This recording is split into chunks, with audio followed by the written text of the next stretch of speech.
Hai, apa kabar? Di segmen teman tidur kali ini, karena novel yang berjudul Sepasang Kekasih yang Belum Bertemu Sudah Berakhir, kini waktunya Rizky bawakan cerita dengan novel baru yang berjudul Pada Senja Yang Membawamu Pergi. Dalam novel ini menceritakan tentang sepasang kekasih yang mana kisah cinta mereka diuji dengan berbagai persoalan.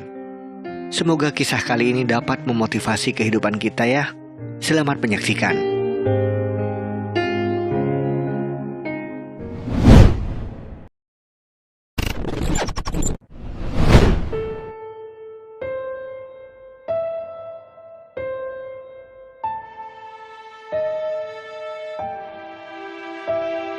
Lelah bukan alasan untuk berhenti. Lelah hanyalah pengingat bahwa ada perjuangan panjang yang baru saja dilewati. Aku berhenti sejenak, menarik nafas dalam-dalam, meyakinkan diri aku harus meneruskan perjalanan sampai titik akhir. Sebab sebanyak apapun upaya melepaskannya, selalu ada alasan untuk kembali menemukan dia. Langkah-langkah telah membawaku dan banyak hal telah kupertaruhkan. Beberapa bagian hidup bahkan sengaja kutinggalkan.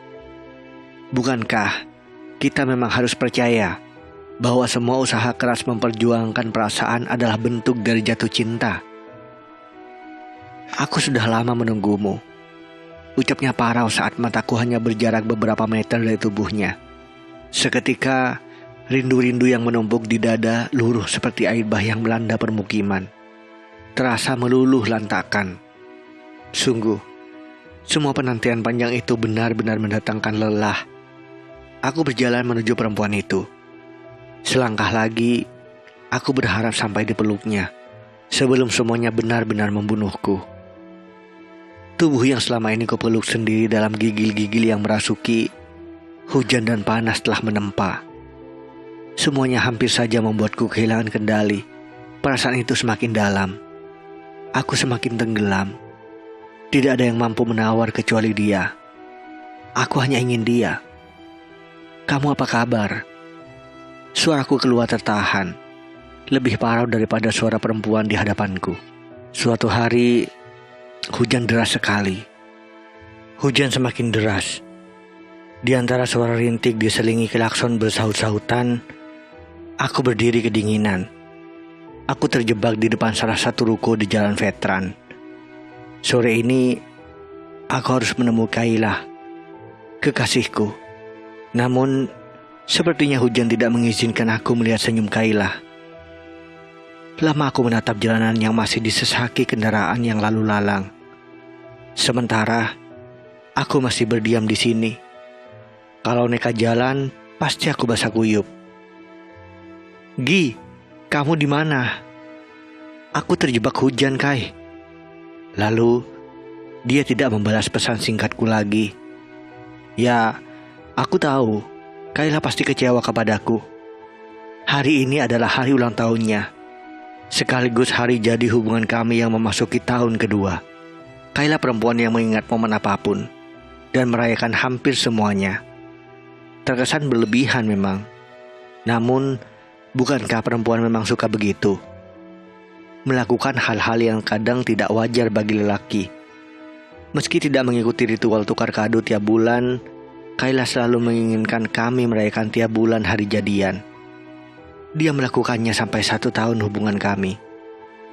Katanya, merayakan hari jadi tiap bulan selama 1 tahun pertama adalah cara untuk menguatkan fondasi hubungan kami. Menurut Kayla, tahun pertama adalah tahun penentuan hubungan sepasang kekasih. Dan aku mampu melewatinya dengan Kayla. Meski seringkali Kayla kesal karena aku lupa tanggal jadian kami. Hal itu tak pernah sampai menjadi masalah yang runyam. Sejujurnya, aku memang tidak begitu suka mengingat hal seperti itu. Bagiku, mengingat tanggal jadian tidak akan membuat cinta semakin merekat. Karena cinta bukan untuk dihitung hari, melainkan untuk dijalani sepenuh hati. Sampai di tempat, kita tidak lagi sanggup melangkahkan kaki membawa hati. Hujan pun mereda. Tetesnya kini tinggal gerimis. Satu persatu angkot berwarna putih dan orange masih lalu lalang di depanku. Meski angkot menjadi hal yang unik di kota ini, aku kurang suka dengan sopirnya. Sering ugal-ugalan. Atau apakah rata-rata sopir angkot memang suka ugal-ugalan? Aku mengulurkan telapak tanganku ke udara, memastikan hujan sudah tidak lebat lagi. Setelah merasa yakin, aku pun berangkat menuju kampus dengan motorku. Di antara sisa gerimis itu, aku menaruh harapan agar bisa bertemu dengan Kayla. Aku sudah menyiapkan kado untuknya.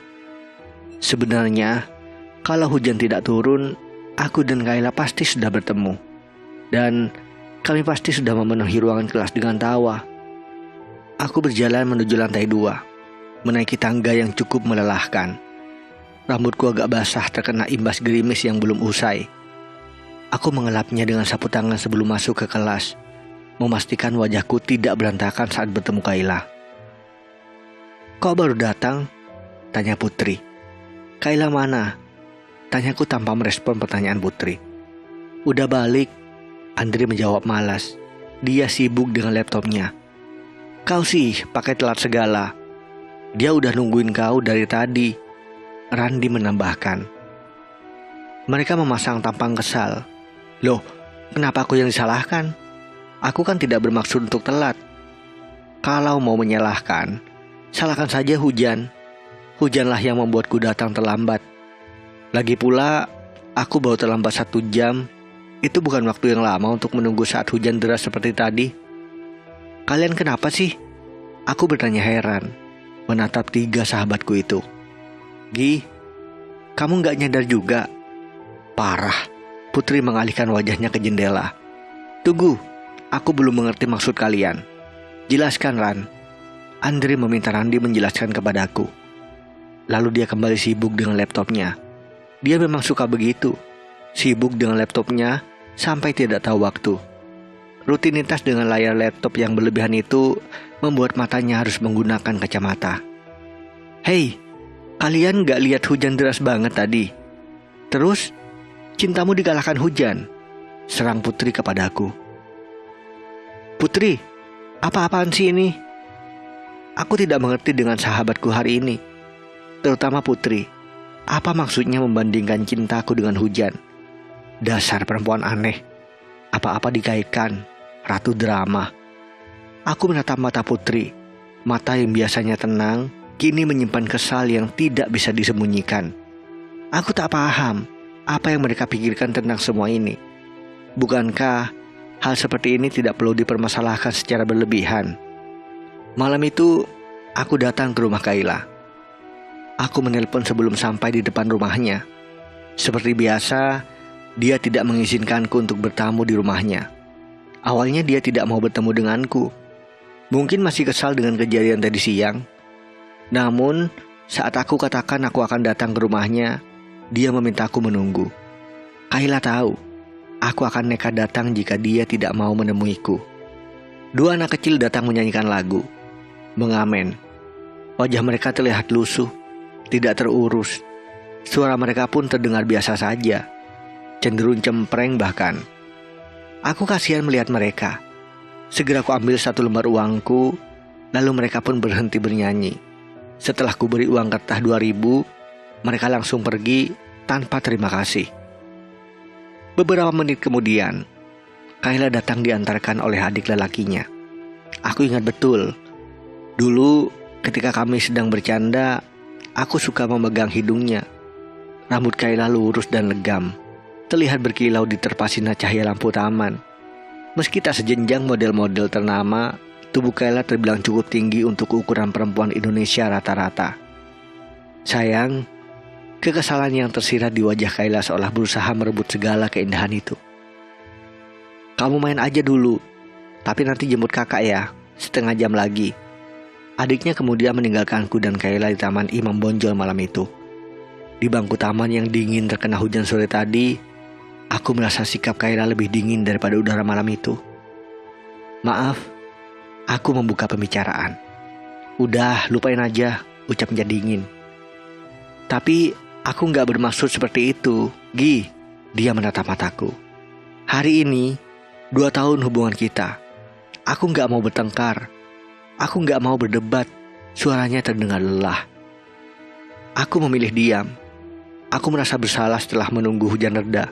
Harusnya aku bisa merabas hujan dan membiarkan tubuhku basah kuyup. Jika dengan begitu, Kayla juga Putri bisa menganggapku benar-benar mencintai Kayla. Dan Kayla tidak akan meragukanku seperti malam ini. Selama 2 tahun ini, aku sering melakukan hal aneh di mata kamu. Merayakan hari jadi tiap bulan pada tahun pertama misalnya. Tapi aku melakukan semua itu untuk hubungan kita. Kai, aku gak bermaksud membuatmu berpikir begitu. Tapi kamu gak pernah benar-benar ikhlas kan melakukan semua itu? Benar, aku memang tidak terlalu suka hal seperti itu. Namun bukan berarti aku tidak mencintai Kayla. Bagiku, mencintai Kayla tidak bisa ditaka dengan perayaan bulanan, tahunan, atau apalah namanya.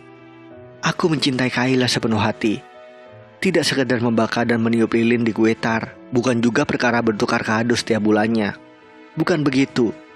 Aku mencintai Kayla dengan caraku. Dengan aku tidak mencintai perempuan lain selain dirinya. Aku bahkan tidak pernah berniat membuka hati kepada siapapun kecuali Kayla. Apa itu kurang? Kai, kita sudah dewasa. Aku cuma gak mau melakukan ritual seperti remaja labil itu. Remaja labil? Mata Kayla membelalak kepadaku. Dia menahan air bah di bola matanya. Aku gak bermaksud begitu sayang. Aduh sial, salah ngomong lagi.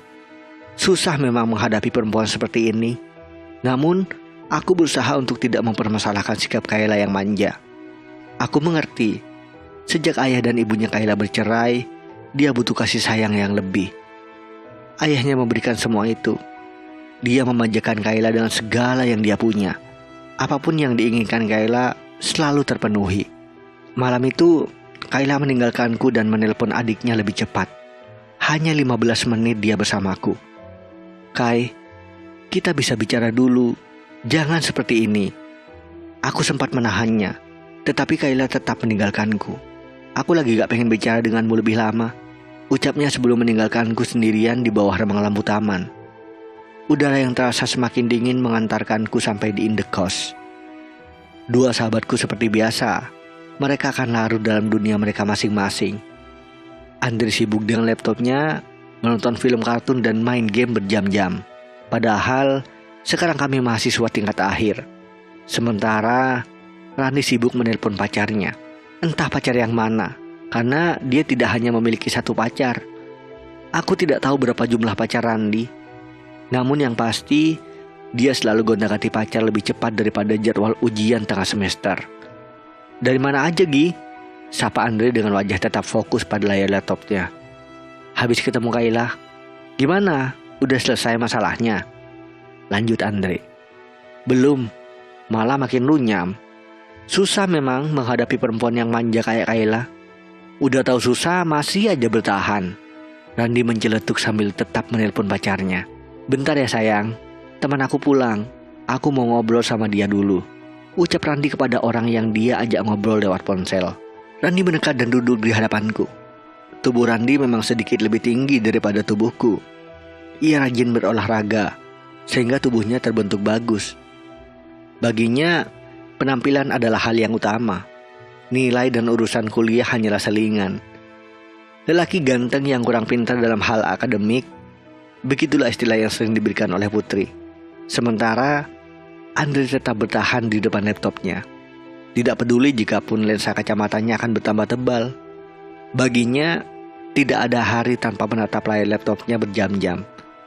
3 tahun tinggal bersama mereka membuatku cukup paham pribadi masing-masing.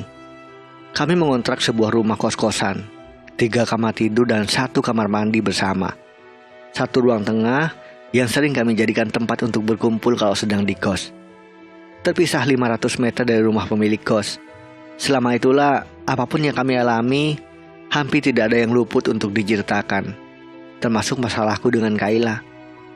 Gi, jangan-jangan Kayla gak benar-benar cinta sama kamu? Randi duduk menatap ke arahku. Aku terdiam. Aku gak suka kau ngomong gitu Ran. Ini cuma masalah kecil. Aku tahu Randi jago masalah perempuan. Dia bahkan bisa menebak karakter perempuan hanya dari fotonya. Tidak mengherankan memang jika dia bisa memberikan penilaian seperti itu. Namun, bukan kepada kekasihku Kayla. Aku capek dan pengen istirahat. Aku mengenal Kayla. Dia nggak seperti anggapanmu. Aku mencoba memberi senyum, mengabaikan pendapat Randi. Aku sedang tidak ingin berdebat dengan siapapun, termasuk dengan Randi. Bertemu dengan Kayla tadi sudah cukup menguras energiku. Ya sudah, kalau kamu nggak suka, aku nggak akan jelasin apa-apa. Tapi sebagai sahabatmu, aku kasihan melihatmu. Kayla itu, tahu apa kamu soal aku dan Kayla? Aku dan Kayla sudah 2 tahun.